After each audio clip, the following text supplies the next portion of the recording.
Greetings, Deep Dive Podcast listeners. This is your boy, Sam Oram, coming at you with another episode of the Deep Dive Podcast. Man, we're rolling right along in season 3. Welcome all of you who are joining us for the very first time. We are so delighted to have you as a part of the Deep Dive Podcast family. This is an incredible time for our environment, our podcast, our community of podcast listeners.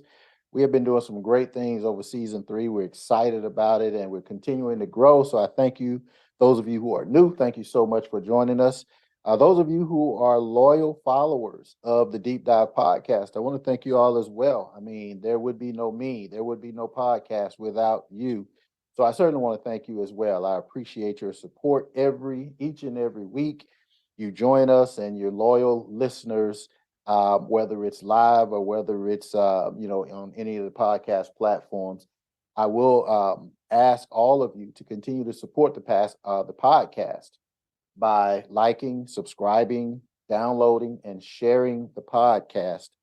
It means a lot, not just for our algorithms, but to get the message of empowerment out to so many people around the world.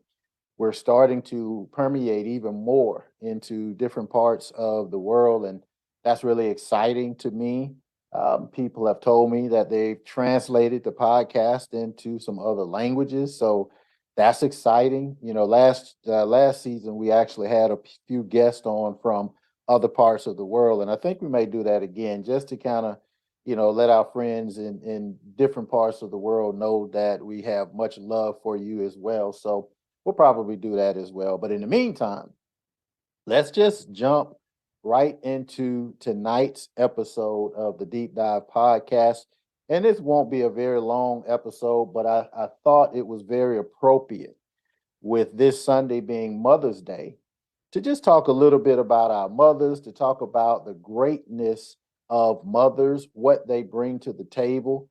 I'm obviously biased, but I think I had the greatest mother in the world.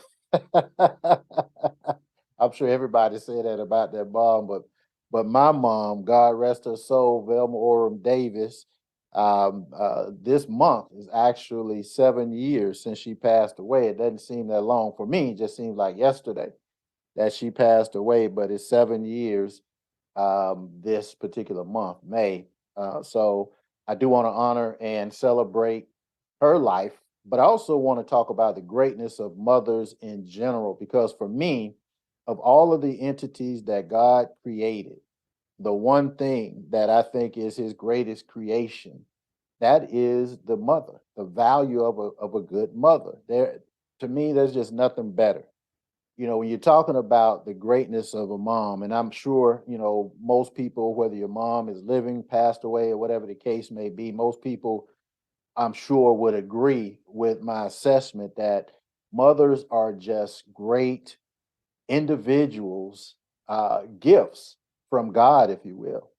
And so when you talk about the value of a great mother, that's immeasurable, guys. It's something that you just really can't measure. It is something intuitive, with a mother and a child. For me too, it seems like, and I could be wrong. Again, this is just my opinion, but it's like mothers and their sons bond in a way that's different than mothers and their daughters, right? But then daughters and their fathers bond in a different way. I don't know. It just may be me, but I know one thing. My mom was my everything from just from birth. It was just, she was my everything. And there's so many other moms who are doing great things, with their kids and with the communities and things of that nature. And that's why I say a mother, the value of a great mother is immeasurable. It just cannot be overstated. When you start talking about moms and what they bring to the table, one thing that moms bring to the table is just unconditional love. For me, when growing up, I was a pretty bad kid. I don't mean like, in the streets kind of bad. I'm talking about rebellious kind of bad. Want to fight the babysitter and not listen to the babysitter and things like that. So, you know, um, so I was just a bad kid a lot, early on in my life. But then there was that unconditional love from my mother and unconditional love from so many other mothers that at a certain point it kind of like penetrates that hard head that a kid may have, and then it starts to go into guidance and support. And that was one of the things that was important for me, for my mom. She gave me and my sisters guidance. She gave me and my sisters support. Think about your own mom and the kind of support that she either has done in the past, if if she's passed on, or still continues to do today. Again, that is unconditional for all of our mothers. Now, one thing I will say for some up and coming mothers or new mothers, people who have just given birth to their first child, maybe. I think some of the things that I'm talking about tonight in terms of this podcast, you want to make sure that you focus in on as you're raising your newborn, especially in this particular climate that we live in around the world today. I think there's been a digression or um, uh, I don't know what to call it, but humanity is lacking in a lot of areas, not just here in America, but for those of you who are listening around the world, humanity as a whole is lacking in a lot of areas. And so, what we need to do um, is, as a new parent, or what you would need to do as a new mother, if you have a newborn, understanding that your challenges in terms of guiding and supporting your newborn may be a little bit different than what my mom had to do, or Marsha and Donna Law's mom, or all of the people who have great mothers or in the past, right? Your challenge is going to be greater, in my opinion, because you have to deal with the tribalism that is humanity today, um, the lack of consciousness for a lot of people that is today's humanity, and or lack thereof. People who are just not as open and caring as they were just 1 or 2 generations ago. You're going to have a different challenge, new moms. And so, in protecting your newborn, then you want to be in a situation where you're cognizant of all of these things that are going on, but still being able to give guidance and support. I remember when I was I want to say 7th grade, and I just started in music and band, and I'm excited and playing trumpet. We would have these little band concerts, little bitty, middle school band concerts. And I noticed that, no matter what happened, my mom was a hard working person, but she was always at those band concerts. And I would always look for her, because when I would spot her in the audience or spot her in the crowd or wherever it may be, she was giving that thumbs up. She was giving that thumbs up, that attaboy, that support is invaluable for a young kid. I look at my niece and my sister, Lisa and Nisi. They've been raising Prince, doing the right things. That's my nephew, doing the right things and always supporting, always at his baseball games and football games and everything else that he's doing, modeling and all this stuff that he's done over the years. That support is invaluable, right? We have to continue to remember that, new parents, as we move forward, because um, your challenge is going to be different. I think we need to go back to, let me just kind of digress a little bit. I think we need to go back to whoopings. Now, let me just tell you why. Let me just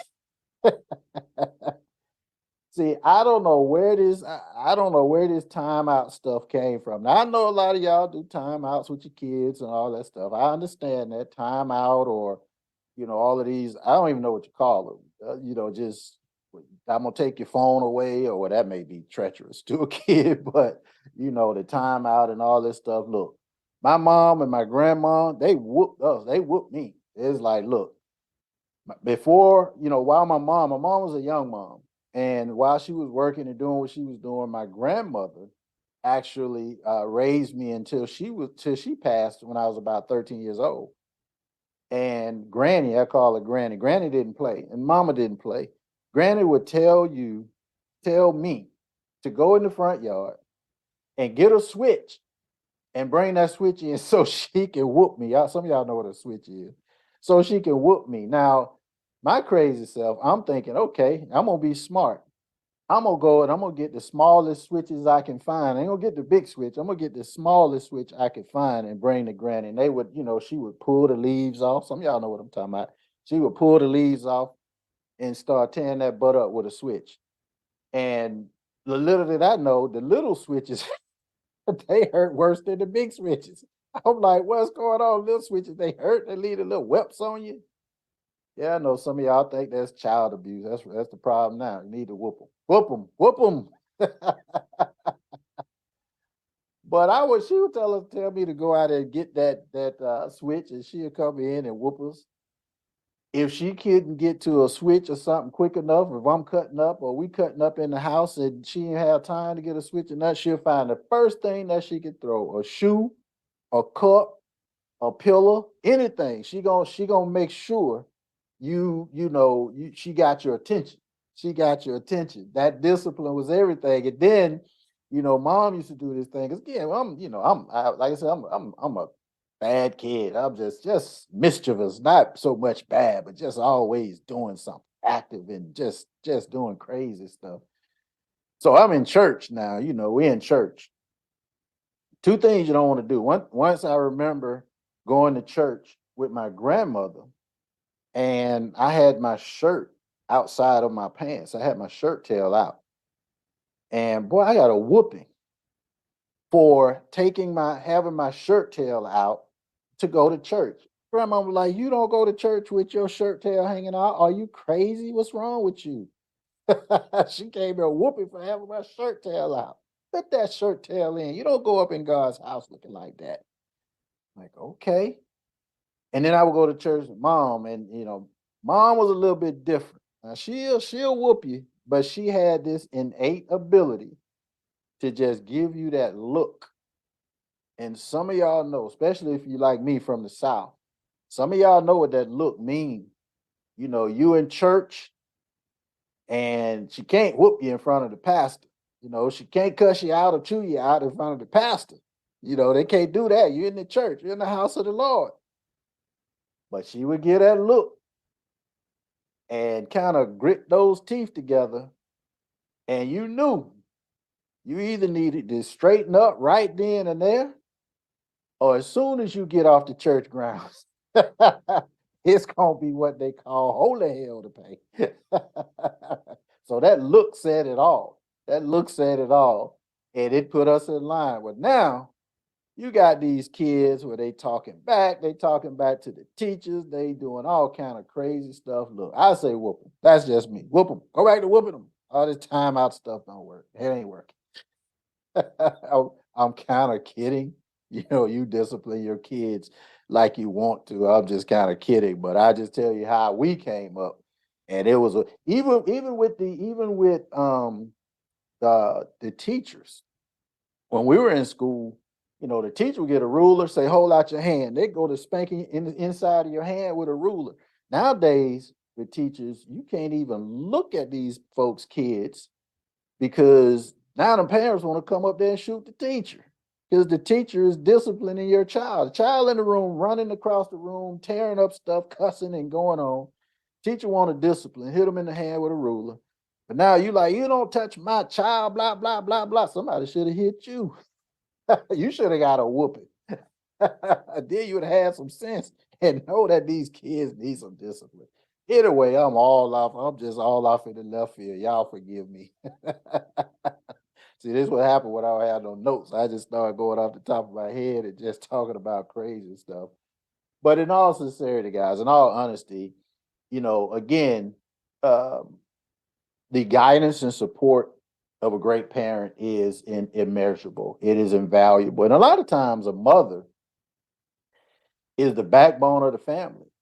I've seen my mom, I've seen other moms that just make everything happen, whether it's juggling bills whether it's making sure food is cooked, that this is it just I just can't even imagine a lot of times some of the challenges that mothers have. And also they're good at shaping the character of your children for their future. I know for me, and my sisters that my mom created an environment for us that we would always, my sister always, Carol always talks about how my mom, there was no such word as can't. She would say, take can't out of your vocabulary. What that did for us, it always gave us the sense that we can control our own future. There's nothing that we couldn't do. And when you look at how she built our character today, both my sisters and I, we have our own businesses. Sister Lisa has Lisa's Elegant Styles in Montgomery, Alabama. My sister Carol has C&D Enterprises. She's the host of the Buzz, co-host of the Buzz, and I have businesses. So my mom instilled some values in us that not only created an environment for success for us, but it also gave us the ability to empower other people. So in other words, it was just passed down from not even generation to generation, but person to person, where we could talk to people now and share some values that were shared with us from our mother. And I'm sure most of your mothers are the same way. Mothers are selfless, they're compassionate. They are very patient in a lot of cases and very empathetic to situations where dad, sometimes the dads, they ain't empathetic to nothing. They like, look, I'm like that. Look, as a father, I'm like, hey, I don't even want to hear it. I don't even want to hear it. Look, you get locked up, you don't call me. You go wherever you get locked up. That's where you go. You better call your mama because I ain't coming because I done told you. I'm sorry. But a mother would be a little bit more empathetic in terms of, we better we need to go and get our child out of jail. I'm kidding about the jail stuff. You know what I mean? I'm trying to make light of the situation because, with me, it's very emotional because my mom was everything. So I'm trying to kind of make light of it. But you understand what I'm saying. Mothers are more empathetic, and they're more patient with their kids. And these are things that you have to, again, new moms, you want to make sure that you continue to, um, you know, do those type of things for your newborn kids in terms of being empathetic and supportive and all of these other things so that you will have an opportunity to instill certain things in your kids that will go even beyond your lifetime and even to generations that are yet unborn. Mothers are always making sacrifices. My mom, and I keep referencing my mom, but it's just a symbol of everybody's mom. So I'm sure a lot of people can relate to this. But my mom cook a meal. She wanted to make sure, and we grew up in modest means of modest means. So if she cooked food, she wanted to make sure the kids ate first, even if she didn't eat, or she would make sure that the kids made sure that we eat, and whatever is left, then she would eat. A lot of mothers are like that. They make those kind of sacrifices. See, we didn't grow up with silver spoons in our mouth. We had to sacrifice. And what's so interesting about that? I don't want to say we were poor because that's a mentality in a lot of cases, but we did lack certain things. But we didn't know because our mom was so great at giving us the best feeling that we could have that we didn't even know we lacked anything. I had a chance to go to Mombasa, Kenya, a few years ago, and man, it is so humbling to see kids in that environment. But let me tell you something. I'm interacting with kids, playing around with the kids, and these kids, man, they were happy to get a piece of peppermint candy. These kids were happy that I would give them a pencil to write with. These kids, there's no such thing as, video games and cell phones and all these electronics, not in the area that I was in. All of these things. In fact, a lot of these kids lived in mud huts. What that means is their house is built of mud and clay. And I would notice these kids, man, they're like, playing in a little pond or playing in water. They were so happy. They were so happy. They were happy because they didn't know. that they had lack from our standards, right? They didn't know they had lack. And that's how it kind of felt with our mom and a lot of your moms, I'm sure, that from a standpoint of, we may not have had a lot of things that wealthy kids may have had, but we didn't know. We were happy. We were happy. We grew up with joy because whatever we had, one thing we knew we had was love in our household. And so everything else kind of fell into place. That's something that a mom brings to the table. And again, I'm sure all of you can understand and relate to that. Your moms are comforting, they're encouraging. All of these things are very important. A lot of moms are motivational. Here's the other thing about a lot of moms, because some moms set the standard for what their family, their household should be, not just through teaching, but a lot of moms through action. They become what they want you to become in terms of greatness.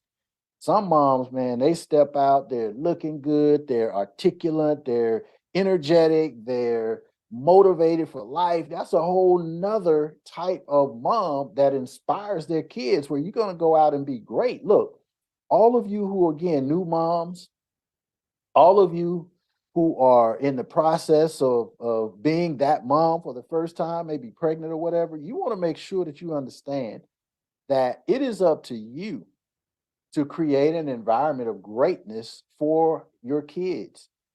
Start thinking outside of the box right now, even before your newborn, your firstborn is even here. Start thinking outside of the box. How can you be great and allow that greatness to be a template for your child to be great? Right? Start thinking about those things right now. You can't be, you can't sit at the table and have woe is me and look for ways to I don't want to say what I'm thinking. I'll just keep it on the positive end.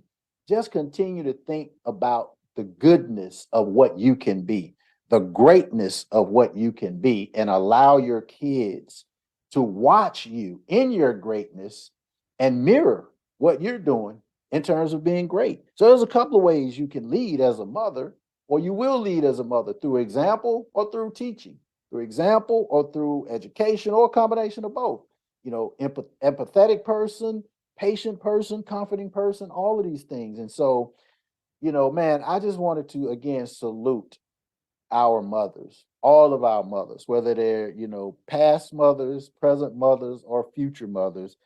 I wanted to salute all of our mothers prior to this upcoming Mother's Day. The value of a great mother oftentimes extends past the family unit. When mothers do great things for their kids and teach these values and things that I'm talking about, it can positively impact society, because they've shared some things with their child as they raise their child, who will become, those children become productive and responsible citizens. And that's what you want out of your kids. Every mother says that, or parent says that, I want your life to be better than my life. Well, it starts with creating that positive impact on your kids from day one, and being that example and teaching and doing all the things that we talk about, because a mother can actually inspire and empower your kids, to pursue their dreams. I know my mom did. She sacrificed to help me fulfill my dreams. I remember when I was in undergraduate at Florida A&M University, and I would go to the PO box, get them a mail and letters and all of this stuff. And every so often, my mom would send, just $5 in the mail, just a $5 bill and a letter, and the little kisses on it. And she, the little lipstick kisses, y'all know what I'm talking about. And she would say, make sure you put this to your cheek. So I got the little letter, I'm putting it to my cheek with the little kisses on it. Of course, I had to do that. I couldn't do that around the fellas. They wouldn't have understood. They wouldn't have understood while I got these lipstick kisses, I'm putting mail to my cheek. But you know what? That stuff kept me going. The $5, hey, look, yeah, I needed the $5. For me, that was 5 meals. But that letter and those lipstick kisses on the letter, the little squirt of perfume, man, that meant that when I'm down in college, that meant everything. That kept me going until the next letter came, until the next kiss came, right? These are the things you have to understand and realize. So your mom will inspire those things that will make you pursue your dreams, that'll make you stay in the game, even when you want to give up or quit. It's a positive, that'll make a positive difference in the world. The fact that mothers are being mothers and doing the things that they have done for you, their kids, that will be duplicated throughout the world. So as I close out, guys, just remember as you celebrate your mom, whether it's past, present, or future, future mothers, we want to make sure that the things that mothers do, it just cannot be measured in terms of money, cannot be measured in terms of material things or material possessions. It's just the love of a mother. It is just the care of a mother. It is just the guidance that a mother provides to her child or to her children that makes her invaluable and makes her great and makes that motherly love irreplaceable. So to me, there's nothing better than the love and the caring of a great mother. So, to all of you who are mothers currently, who are mothers to be, I salute you. I wish you a happy, happy, happy Mother's Day.